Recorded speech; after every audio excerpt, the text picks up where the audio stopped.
ആയുർവേദ മരുന്നുകൾ സ്ഥിരമായി കഴിച്ചാൽ കരൾ തകരുമെന്ന പ്രചരണം അടിസ്ഥാനരഹിതമെന്ന് ആയുർവേദ മെഡിക്കൽ അസോസിയേഷൻ 47ാമത് ജില്ലാ സമ്മേളനത്തെക്കുറിച്ച് സംസാരിക്കുകയായിരുന്നു ജില്ലാ കമ്മിറ്റി ഭാരവാഹികൾ.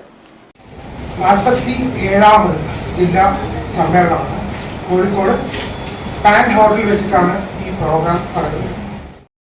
Ayurveda medical association of India Kozhikode ജില്ലാ കമ്മിറ്റിയുടെ 47ാമത് ജില്ലാ സമ്മേളനം ഏപ്രിൽ 19-ന് കോഴിക്കോട് സ്പാൻ ഹോട്ടലിൽ നടക്കും. മെയ് 2, 3 തീയതികളിൽ നടക്കുന്ന സംസ്ഥാന സമ്മേളനത്തിന്റെ മുന്നോടിയായാണ് ജില്ലാ സമ്മേളനം സംഘടിപ്പിക്കുന്നത്. സമ്മേളനത്തിന്റെ ഉദ്ഘാടനം MK രാഘവൻ MP നിർവഹിക്കും.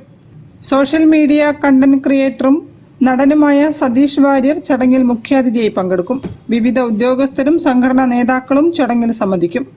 സോഷ്യൽ മീഡിയയിലൂടെയും മറ്റും ആയുർവേദത്തെക്കുറിച്ചും കരൾ ആരോഗ്യത്തെക്കുറിച്ചും പടരുന്ന തെറ്റിദ്ധാരണകൾ തിരുത്തുക എന്നതാണ് ഈ വർഷത്തെ സമ്മേളന പ്രമേയമെന്നും Ayurveda medical association of India Kozhikode ജില്ലാ കമ്മിറ്റി ഭാരവാഹികൾ പറഞ്ഞു.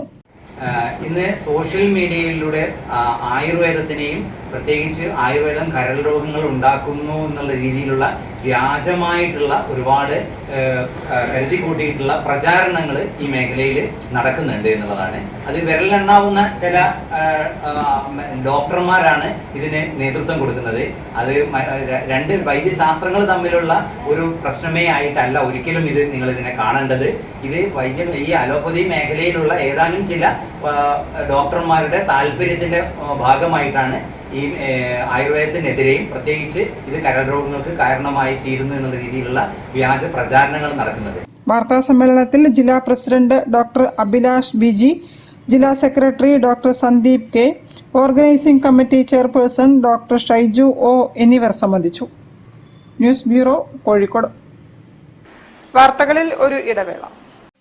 ക്യാൻസറിനെതിരെ പൊരുതാനായി കാലിക്കറ്റ് സിറ്റി സർവീസ് സഹകരണ ബാങ്കും MVR ക്യാൻസർ സെന്ററും സംയുക്തമായി അവതരിപ്പിക്കുന്ന ക്യാൻസർ ചികിത്സാ സഹായ പദ്ധതിയാണ് മാസ് കെയർ.